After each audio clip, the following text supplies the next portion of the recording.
Ahora analizaremos algunas de las características del virus propiamente dichas que tienen que ver precisamente con su estructura, ¿sale?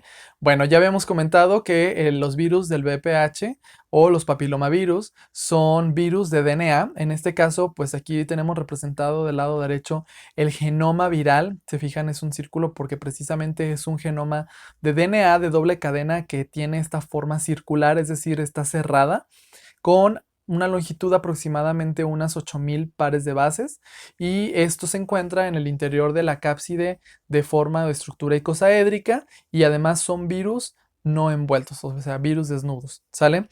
La cápside viral además está conformada por 72 pentámeros, ¿sale? Esto significa que si multiplicamos nosotros 72 por 5, nos daría un total de 360 copias o 360 subunidades de la principal proteína que vamos a encontrar en la parte más externa de la cápside viral, que es la proteína L1. ¿Sí? Sin embargo, también se ha descrito que hay una segunda proteína que forma parte de la estructura de la cápside, que es la proteína L2. Sin embargo, esta se encontraría en menor proporción. ¿Sale? Ahora, hablando de los productos génicos o de las otras proteínas que van a codificarse a través del genoma del VPH, podemos distinguir prácticamente pues dos grandes grupos, ¿sale? Las proteínas core o las principales proteínas, que son las que se van a expresar principalmente para contribuir o participar de una manera muy directa con la replicación del genoma viral, que sean las proteínas E1 y E2, y que de hecho son las primeras proteínas que se expresan. Recordemos que la nomenclatura de E y L tiene que ver con E de early, o sea, tempranas, expresión temprana, y la L son late, o sea, expresión tardía. ¿Sale? Entonces serían E1 y E2 las que principalmente se expresan en un inicio, y las proteínas L1 y L2, ¿sale? Que esas van a participar de manera directa en conferir la estructura de la cápside y por lo tanto el ensamblaje del virión.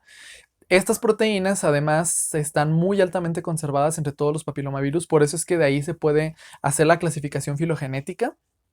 Y en segunda instancia, pues las proteínas accesorias, que más que ser imprescindibles para la estructura como tal del virus, van a haber una mayor variabilidad entre los diferentes tipos de VPH, y sobre todo porque van a tener otras funciones, sobre todo en participar y en regular o garantizar que se pueda establecer de una manera adecuada la infección viral. De ahí entonces que nosotros encontremos diferencias sobre algunos de los tipos de VPH que favorezcan o propicien más el desarrollo, la proliferación celular.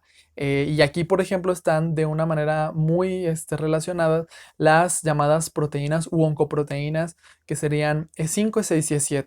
¿Sale? Y bueno, entonces estas pues vamos a analizarlas un poquito más adelante, porque pues ahí vamos a ver que forman parte de los factores que propician la patogenicidad de este tipo de infección. A lo mejor se han preguntado que qué significa en el esquema las siglas LCR. Bueno, esta es una región del genoma que se le llama Long Control Region, que precisamente da o marca el inicio de la replicación, y obviamente pues es el principal sitio de unión de los factores transcripcionales para que entonces se pueda generar en primera instancia un mensajero, ¿sí? El mensajero se hace a partir de los diferentes puntos, como están marcadas ahí las flechitas con diferentes pues son diferentes marcos de lectura, y entonces para que cada mensajero pueda dar origen a una proteína diferente o a varias proteínas, ¿sale? Entonces en este cuadro lo pueden revisar un poquito más detalle en la presentación. Vemos las principales funciones que tiene cada una de las proteínas del virus, principalmente como les mencionaba, E1 y E2, que van a ser importantes para la replicación viral.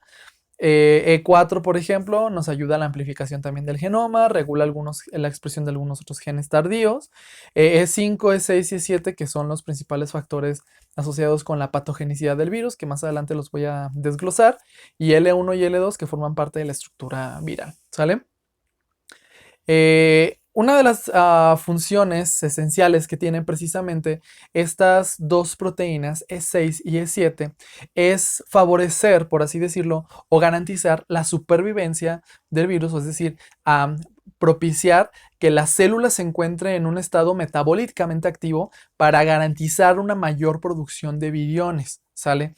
Entonces, estas proteínas interactúan directamente con los puntos de control del ciclo celular y favorecen en este caso que la célula se encuentre o, o haya una mayor actividad del ciclo celular, que vuelva a comenzar el ciclo celular, lo cual a largo plazo, ¿qué va a desencadenar? Que finalmente se pierda el control normal que debe de existir en una célula, sobre todo a través de los diferentes checkpoints que existen en el ciclo celular, y por lo tanto estas proteínas terminan siendo degradadas o terminan siendo modificadas para que en este caso el virus manipule o controle este mecanismo de regeneración o proliferación celular, y a la larga pues vamos a tener nosotros un problema que va a ser una proliferación exacerbada y por lo tanto un crecimiento tumoral, ¿sale? Aunque bueno, finalmente este proceso ocurre en todos los tipos de BPH de alto y bajo riesgo, sí se ha estudiado o se han analizado sobre todo las principales diferencias que expresan cada una de las proteínas, tanto de los virus de alto riesgo como los de bajo riesgo, y en esta tablita también vienen enlistadas muchas de ellas, ¿sí? Vemos cómo en los virus de alto riesgo, estas proteínas C6 y C7 tienen una mayor afinidad por ejemplo, P53. P53 es un importante freno para que se detenga y entonces se quede en stand-by el ciclo celular, y lo que favorece, por ejemplo, BPH es unirse a P53, degrada a P53, desbloquea, por así decirlo, este freno, y por lo tanto la célula va a continuar estando en un loop o una retroalimentación, en un ciclo celular pues continuo, ¿sale?